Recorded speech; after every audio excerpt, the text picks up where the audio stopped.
मग आता बघू की या अडचणीत त्यांचं प्रेम टिकतंय का ते, आणि जर का ते टिकलं तर यात कोणाचं चांगलं होणार आहे? तोच विचार करून आम्ही त्यासनी बाहेर पाठवलंय.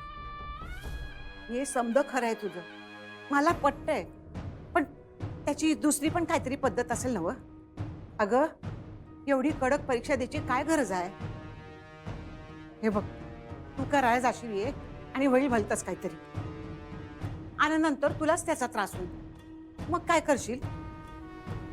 मला एक कळना झालंय, लग्न होऊन इतके दिवस झाले आणि मग तू हे समजा आता का करतीयस? का म्हणजे काल त्यांची पहिली रात्र होती म्हणून केलं. अगं, त्यांचं लगीन आत्ता झाले का ग? ही रीत पाळायची होती तर त्यांचं लगीन झालं तेव्हाच सांगायचं होतंस. आत्ताच काय नेमकं? आजी, तू आता असं म्हणालीस, पण काल त्यांच्या खोलीची सजावट तूच केलीस ना व? केली म्हणजे सुनबाईंना अधिपतीवर प्रेम आहे असं सांगितलं म्हणताना केली. तेच म्हणतोय आम्ही, त्यांचा खरा संसार आता सुरू होणार आहे. आजी, मावशी म्हणाली ना ते एकदम बरोबर आहे बघ.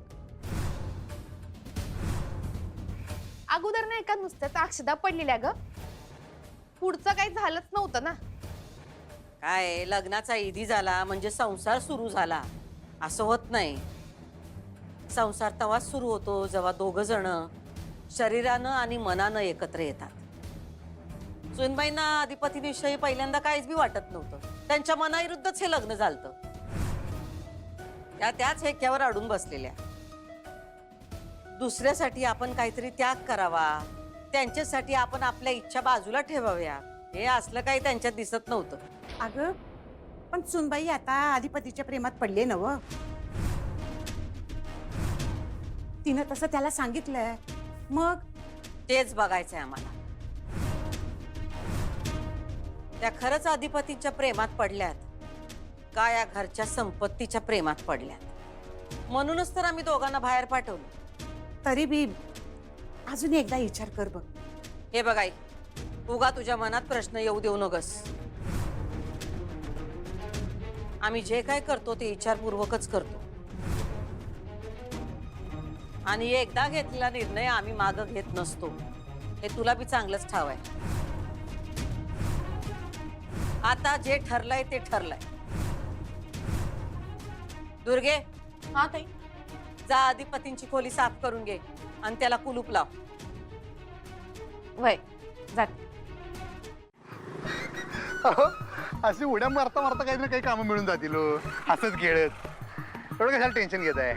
बघा तुम्ही, कोल्हापुरात एवढी कामं असतात का नाही, रोजंदारीवर तर ठीक काम आहेत.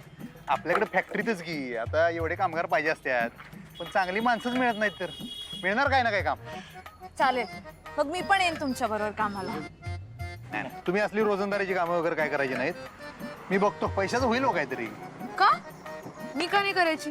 संसार दोघांचा आहे ना, मग कामं एकट्याने का करायची? नाही. अरे सरकार, हो तुम्ही इथं आहे का?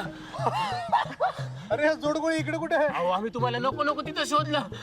नको तिथे शोधलंच कशाला, पण आणि इकडे कशाला आलाय हुडकत? तुम्ही आम्हाला सापडतच नव्हता. कशाला हुडकाल तर कशाला आम्हाला? आम्ही काय गाव सोडून पळून चाललो नाही, 10 दिवसासाठी घर सोडून आलोय बाहेर फक्त. हे भावा, सगळं समजलं आम्हाला आणि टेन्शन आलं म्हणून आम्ही इथे आलो.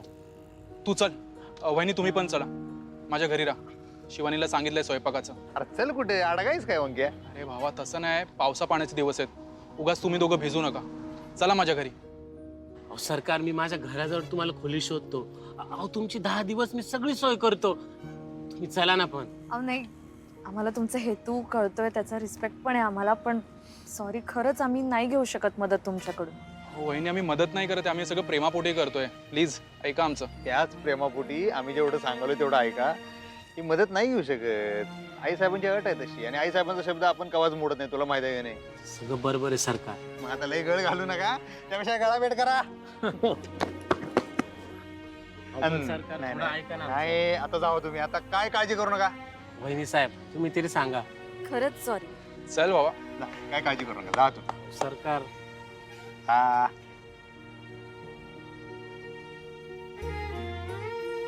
एक सांगू? काय?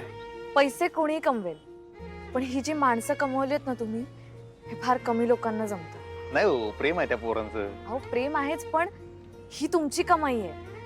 बघा ना, घर असेल, फॅक्टरी असेल, हे सगळं वडिलोपार्जित मिळालं तुम्हाला, पण ही जी माणसं आहेत ना, जी मदतीला धावून येतात तुम्ही कुठलाही फोन न करता, ही तुमची कमाई आहे, तुमची खरी संपत्ती आहे. खर तरी असं माणसं जोडायला बी आम्हाला आई साहेबांनी शिकवले.